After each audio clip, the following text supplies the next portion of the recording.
Bonjour, je me présente. Je suis Monsieur Gaben Safa. Je suis conférencier, expert en communication sociale, expert en économie sociale. Ce soir, je voudrais parler à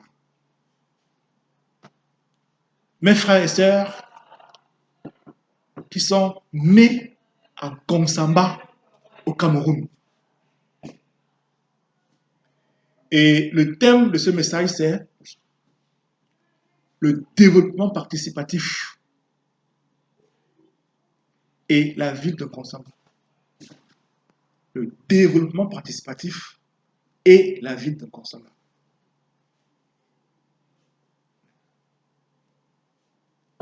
Bien, en 1970, Konsamba est la troisième ville du Cameroun. Vous avez à Konsamba le lycée du Manengouba, qui est le troisième lycée du Cameroun. En fait, en 1960, en 1959, le Cameroun a trois établissements d'enseignement secondaire. Vous avez le collège moderne de Yaoundé, le collège moderne de Douala et le collège moderne de Konsamba. Et après l'indépendance, en 62, ils seront élevés en lycée. On aura le lycée de Claire de Yaoundé, le lycée Jos de Douala et le lycée du Manengouba. Toujours en 1970, l'Aigle de Konsamba est parmi les meilleures équipes du Cameroun. Et en 1971, l'Aigle de Konsamba est champion du Cameroun. Souvenez-vous qu'en 1970, le Cameroun a participé à la Coupe d'Afrique des Nations à Khartoum, au Soudan. Et parmi les joueurs de l'équipe du Cameroun, vous aviez un certain Tsebo. Et Tsebo avait marqué un but à 45 mètres. Il a pris le ballon au centre, il a tiré, il a marqué. On a appelé Tsebo l'homme de Khartoum. Et Tsebo était en 1970 capitaine de l'équipe de l'Aigle de Konsamba. C'est cette équipe de l'Aigle de Konsamba qui serait donc champion du Cameroun à la saison sportive 71, champion sportif 70-71. Et vous vous souvenez que en 1972, le Cameroun organise la Coupe d'Afrique des Nations. Donc vous avez l'Aigle de Konsamba qui est champion du Cameroun en 1971. Et en 1972, on organise la Coupe d'Afrique des Nations. Ça veut dire que c'est une grande équipe à l'époque, c'est une grande ville. Avec les grands joueurs comme Tsebo, Michel Caram, Simon Apollin. Et je voudrais lancer un appel ici. Si dans vos archives, vous avez la photo de l'équipe de l'Aigle de Konsamba 1970-1971, s'il vous plaît, faites passer ça en commentaire de cette vidéo.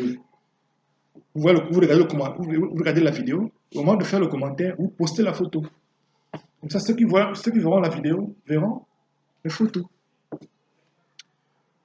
Donc, c'était pour le rappel historique de la ville de Konsamba, pour vous dire la place que la ville de Konsamba avait au Cameroun de 1960 à 1972. Il y avait la fête du café. Il y avait du café qui marchait. Le café se vendait bien. Il y avait le chemin de fer de Douala en Konsamba. Il y avait la fête du café. Et il y avait, à l'époque, vous savez, c'était à l'époque où l'Église catholique, c'était l'âge d'or de l'Église catholique. Tout le monde était catholique. Le Cameroun avait trois principaux diocèses. Il y avait le diocèse de Yaoundé, avec l'archevêque Jean Zoa. Il y avait le diocèse de Douala. Et il y avait le diocèse de Konsamba. Et le diocèse de Konsamba couvrait toute la région de l'ouest du Cameroun. Ça veut dire que les prêtres qui étaient à Fumban, ou à Bafoussam, ou à Tchan, dépendaient de l'évêque de Konsamba. Vous voyez? Le Konsamba était un grand centre éducatif, avec le lycée de Konsamba. Les gens quittaient l'ouest pour venir faire le bac à Konsamba. Et après le bac à Bafoussam, à Tchan, tout le monde venait à Konsamba. Donc, sur le plan éducatif, sur le plan religieux, sur le plan sportif, sur le plan économique, le chemin de fer qui s'arrête à Konsamba, les gens prennent le train jusqu'à Konsamba, ensuite ils prennent les voitures pour aller à Bafoussam et à Tchan. Voilà, c'était Konsamba. Donc, le thème de notre conférence, c'est le développement participatif et Consamba. Donc, la diaspora des natifs de Consamba. Vous êtes aux États-Unis, aux Amériques, Canada, vous êtes en Europe, à Paris, Londres, Bruxelles, on vous voit faroter un artiste en une soirée, un gars de Consamba, qui farote à Paris, sur la figure d'un artiste, 10 000, 15 000, 20 000 euros. Il y en a qui vont jusqu'à faroter 25 000 euros en une soirée sur la figure d'un artiste. Il farote 25 000 euros. Mais quelqu'un qui farote 25 000 euros sur la figure d'un artiste dans une soirée, dans une boîte de nuit, il est habillé à combien? Certainement un costume de 10 000 euros, une chaussure de 10 000 euros. Il a bu le champagne de combien? Certainement 10 000 euros.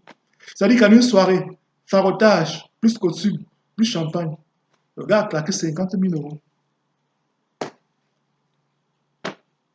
Mais 50 000 euros. Et à la télévision, il dit 5 ans de consommation, 5 ans de consommation. L'école primaire, où il a fait l'école primaire, n'a plus de toiture, n'a pas de banc. Et il farote 50 000 euros à Paris. Ton maître qui t'a enseigné à l'école primaire, il est toujours en consommation. Il est malade. À son âge, il est certainement diabétique, il peut être tendu. Tu ne lui as jamais offert une bouteille d'huile de palme. Tu dis, papa, voilà l'huile de palme. Tu peux manger ton macabo avec ça. Tu peux manger ton plantain brûlé avec ça. Tu farotes 50 000 euros à Paris le soir. Donc, je voudrais donc interpeller la diaspora. Interpeller les natifs de Consamba qui sont éparpillés dans le monde entier, qui vivent dans le triangle national. Interpeller les anciens élèves du Sud Manouva. Ils sont nombreux. Ils sont ministres, anciens ministres, directeurs généraux, anciens directeurs généraux. Voilà. Hommes d'affaires, président du JICAM, ou ancien président du JICAM. C'est les anciens élèves du Sud Manouva. Donc, voilà. Vous êtes interpellé donc. Vous voyez, Consamba, l'élève de Consamba qui a été champion du Cameroun. Saison sportive 70-71. N'a pas de stade. Il n'y a pas de stade de football à Consamba.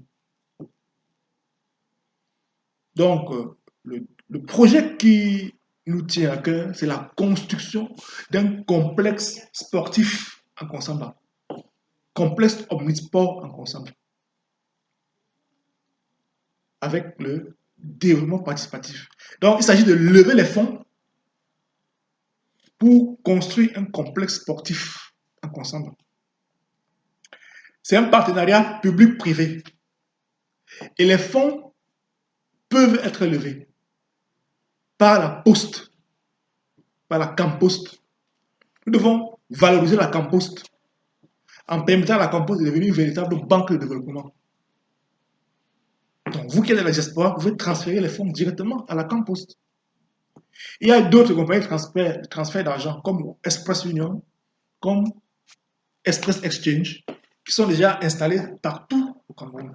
Donc, vous venez à Consamba, vous êtes à Batouri, vous voulez être actionnaire dans la construction du complexe sportif, vous allez à la poste, vous ouvrez un compte, vous achetez une action. Une action à 10 000 francs CFA. 10 000 francs CFA, ça fait 20 $. Donc, avec 20 $, vous achetez, vous ouvrez un compte, vous devenez actionnaire dans le projet. Et il s'agirait de permettre à la femme qui vend les tomates au marché central de Consamba de devenir actionnaire. Elle peut acheter 10 actions, 20 actions, et de manière progressive, c'est-à-dire que chaque mois, elle cotise 10 000 francs. Elle va à la poste et dépose 10 000. C'est comme si elle avait ouvert un compte bloqué dans lequel elle met seulement 10 000 tous les mois. En un an, elle a épargné 120 000 francs CFA. En 2 ans, ça fait 240 000 francs CFA. Elle bloque, elle met ça dans le projet. On lui dit, quand tu mets les 10 000, tu ne retires plus. C'est de l'argent. Ce sont des actions. L'action coûte 10 000 francs. Avec 240 000 francs qu'elle paye en 2 ans, elle a 24 actions. Et avec ça, on peut réaliser un projet de 3 milliards Avec 3 milliards de francs, qu'est-ce qu'on fait? On construit un stade de football avec tribune et virage, pas de gradin.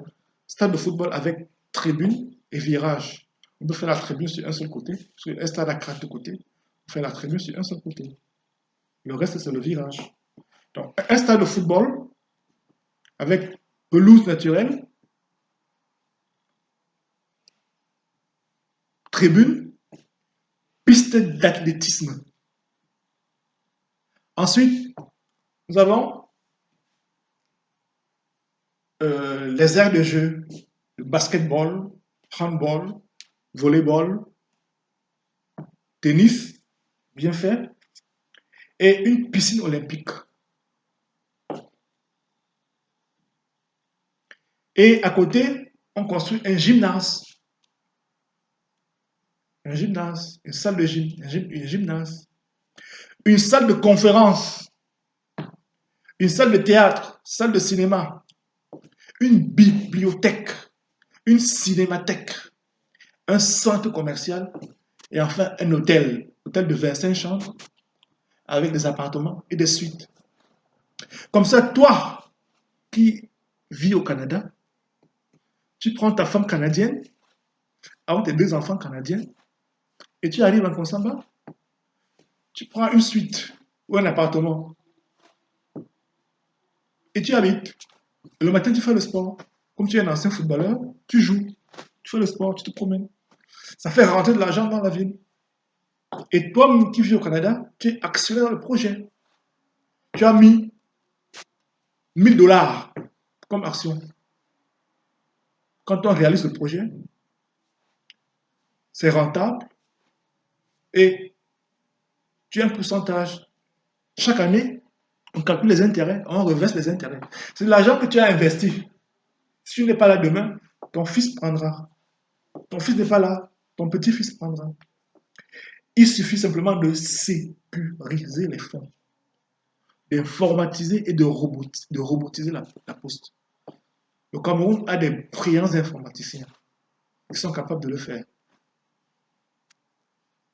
Donc, voilà, pour les entreprises qui peuvent réaliser le projet et les entreprises sur place qui ont déjà une certaine expertise, qui ont construit le stade à Garoua, qui ont construit un hôtel. Donc, je ne fais pas la publicité, je veux parler de Prime Potomac. Quand quelqu'un fait ce qui est bien, il faut dire que c'est bien. Moi, je ne connais pas Prime Potomac, je les ai vus à la télé. Je dis Prime Potomac à l'expertise. Si le projet c'est 1 milliard, Prime Potomac fera le travail de 1 milliard. Si c'est 2 milliards, il doit rendre le travail de 2 milliards. Si c'est 3 milliards, il nous fait un compte de 3 milliards. En fonction du budget qu'on aura voté, Prime Potomac fera le travail. Et si vous avez une autre entreprise qui peut faire le travail, il n'y a pas de problème. Vous la proposez. Donc, on aura la mairie de Konsamba qui sera partenaire. Il y aura la poste qui sera partenaire. Il y aura l'entreprise qui va réaliser le projet, par exemple, Prime Potomac ou une autre. Et il y aura enfin la diaspora et les populations. Diaspora et population, entreprise qui réalise, la poste qui sécurise les fonds et la communauté urbaine de Konsamba. Il s'agit de s'asseoir et de rédiger une charte et un cahier de charges et de sécuriser les fonds. Le problème en Afrique, ce sont les détournements de fonds. Quand on mettra l'argent, les gens vont voler. Mais cette fois-ci, ce ne sera pas comme ça. Parce que les Camerounais sont déjà assez conscients du fait qu'il faut arrêter de voler l'argent qui sert à construire le pays. Quand les gens mettent l'argent pour construire le pays, il faut que cet argent serve à construire le pays. Dans les autres communautés urbaines, des autres grandes villes, ils ont créé des sociétés, ils ont fait des appels de fonds. Cet argent-là est sécurisé et c'est géré. C'est sécurisé, il faut sécuriser, informatiser, robotiser. Avec la carte, une maman qui a sa carte nationale d'identité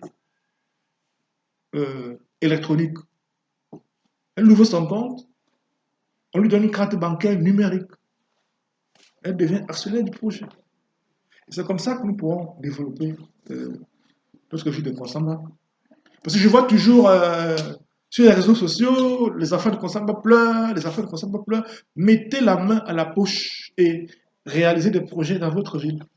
Personne ne le fera à votre place. Nous sommes en pleine crise du coronavirus et les économies vont s'affaisser. Le pétrole se vendra mal. Donc n'attendez rien des institutions internationales. L'Afrique se développera par elle-même. Les fils et les filles de l'Afrique ont suffisamment d'argent pour impulser un développement en Afrique. Et le stade sera construit à Bonango, à l'emplacement actuel du petit stade municipal. Vous savez, quand vous êtes au lycée du Manengouba, derrière le lycée, tout ce terrain appartient à l'État. Tout le terrain appartient à l'État jusqu'au stade municipal. C'est une grande zone. Vous avez aussi des piscines, les étangs de pisciculture. C'est un très vaste terrain sur lequel on peut faire beaucoup de choses.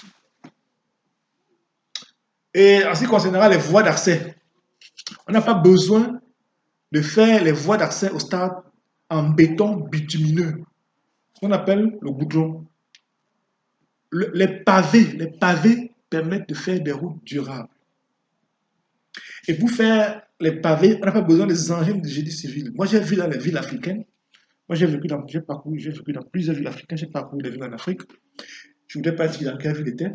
J'ai vu les gens faire les routes avec les mains. Dans le pavage, il suffit simplement de faire la rigole à gauche, faire la rigole à droite. Et la rigole, ça se fait comment? Ça se fait avec du coffrage. Le ferrailleur vient faire la ferraille rectangulaire.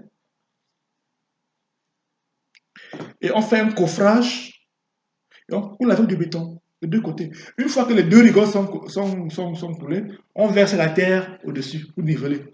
Pas besoin d'utiliser les engins de génie civil. Pas besoin. On utilise les mains pour faire la route. Une fois qu'on a posé la terre, on pose les pavés. On pose la terre, ensuite on pose du sable, ensuite on pose les pavés. Vous avez en consommant, vous avez le gravier noir, on appelle ça njungu. On utilise ça, on verse, et on fait le pavé. Le pavé, toujours avec le gravier noir, le njungu et le ciment. Donc vous faites les routes en consommant avec le njungu et le ciment. Le njungu et un njungu, c'est une montagne, ça ne peut jamais finir. Il suffit seulement de creuser, il suffit seulement de mettre le carburant dans le camion de la commune, on s'en va tirer ça, on s'en va creuser ça, on vient, on verse. Avec les pavés. Et les pavés, c'est durable. Quand un pavé s'affaisse, on enlève, on remet le djoum et on le dépose. Voilà comment on peut faire des routes durables et bon prix pour faire l'accès au stade. Un quartier comme le quartier 3, si vous voyez les photos du quartier 3 en 1960, mais au quartier 3, à la montée, à l'époque on appelait ça Chidiac. Chidiac c'était une clinique qui était sur la route principale là, qui va au quartier, qui va à 2 km, quartier 2, point kilométrique 2. Donc à l'époque, on appelait ça Chidiac. Je ne sais pas comment vous appelez ça aujourd'hui, ça fait 30 ans que je peux être ensemble. Donc, vous partez de Chidiac pour aller au petit marché de quartier 3. Des deux côtés de la route, vous avez des rigoles. Les rigoles étaient là. Les rigoles étaient placées en 1955. Donc, c'est une route qui est caillouteuse. On peut refaire les pavés avec les mains. On n'a pas besoin du béton bitumineux. Avec les mains, on refait les rigoles. On coule avec du ciment. On verse la terre et on pose les pavés. C'est un endroit, on n'a pas besoin de creuser. On verse seulement la terre pour rembler. On remplit seulement les endroits. On verse seulement le jour pour rembler. Et on pose. On n'a besoin d'engins de génie civil pour venir niveler. On n'a pas besoin. Le niveau sera donné par les rigoles. Et ce sera tout.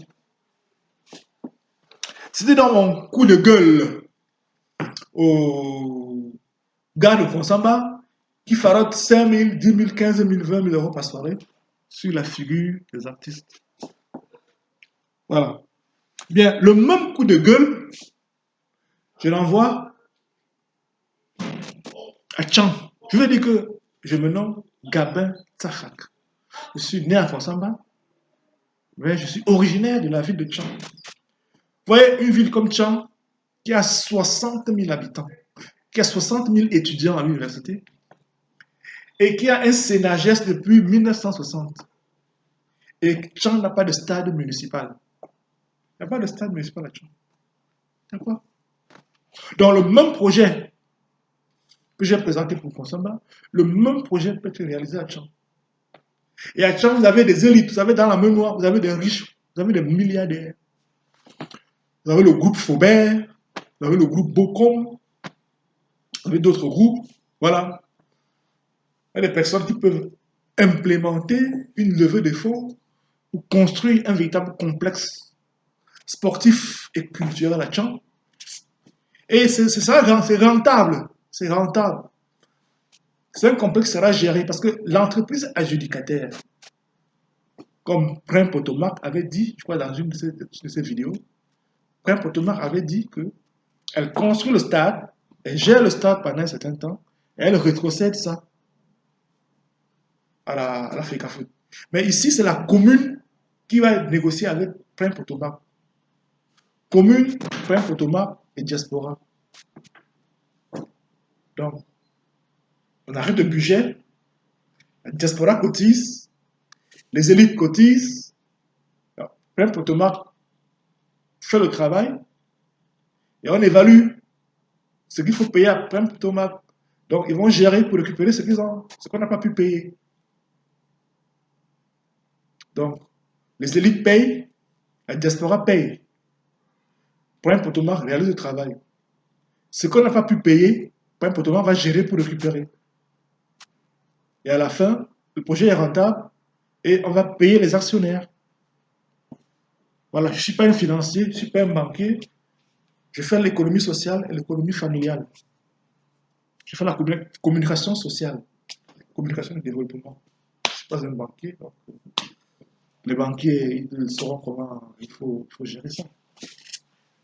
Donc, voilà ce que j'avais à vous présenter ce soir à cette conférence et à ce coup de gueule.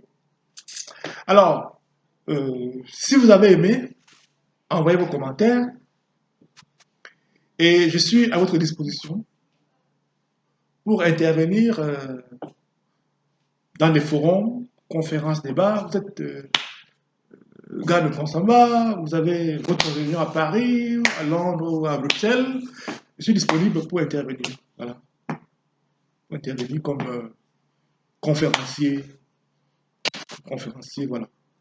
Et en ce qui concerne les fonds et les projets, les spécialistes vont le faire. Vous avez des banquiers en Fonsamba, ils vont s'occuper de ça. Vous avez des ingénieurs en génie civil, des ingénieurs informaticiens, ils vont le faire. Et à Libreville, j'ai connu un fils de Fonsamba, René Laurent. C'est lui qui a construit le complexe sportif de Franceville. C'est ce complexe sportif de Franceville qui avait abrité la Coupe d'Afrique des Nations en 2009. Ce garçon était ingénieur chef de projet, un gars de Fonsamba, un gars de quartier 3. L'ingénieur Zike Dekecha René Laurent, puisqu'il s'agit de lui. Ingénieur. Il a été salué par le président Ali Bongo. Le président Ali Bongo a salué. Vous pouvez voir ça si vous ouvrez la page de M. Zike Roland, René Laurent, vous allez voir. Le président Omar Bongo l'a salué, l'ingénieur Zike Laurent. Formé pour les Yaoundé, il l'a salué. Et la petite histoire, c'est que les ingénieurs français qu'on avait envoyés en mission pour le contrôle du chantier, ils arrivent un matin à Franceville. Ils vont sur le chantier. Ils sont à la salle d'attente, ils attendent. L'ingénieur Zike Laurent était déjà dans son bureau en tenue de travail. C'était un ingénieur de chantier. Il a son casque, et voilà. Il rentre du bureau, il ressort, il rentre, il sort, il rentre, il sort, il rentre, il sort, il rentre, il sort. Et puis après, il demande aux blancs français qui étaient là, Monsieur, vous désirez? Les Blancs disent, nous voulons voir Monsieur Laurent.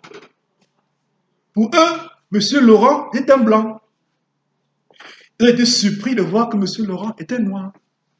Ils ont été surpris de voir un noir diriger un tel chantier. Ils lui ont demandé, mais vous avez étudié à Paris? Vous étiez à Minépon? Il a dit, non, non, non, moi, j'ai jamais été à Paris. J'ai jamais étudié à Paris. J'étais formé en Afrique. J'étais surpris. Voilà la ressource humaine que vous avez en Consamba, au quartier 3. Voilà. Quelqu'un qui peut vous construire le stade de Consamba. Voilà. Et ils sont des milliers d'ingénieurs comme ça. Je connais les gars à Paris. Les gars du quartier 3 à Paris. Brillants ingénieurs, brillants intellectuels. Je les connais à Paris. Je connais les gars du quartier 6 à Montréal. Brillants diplômés de HEC. Ils sont là. Ils vont faire le travail. Bien, je vous remercie de m'avoir suivi. Je vous aime. Ciao, ciao. À bientôt.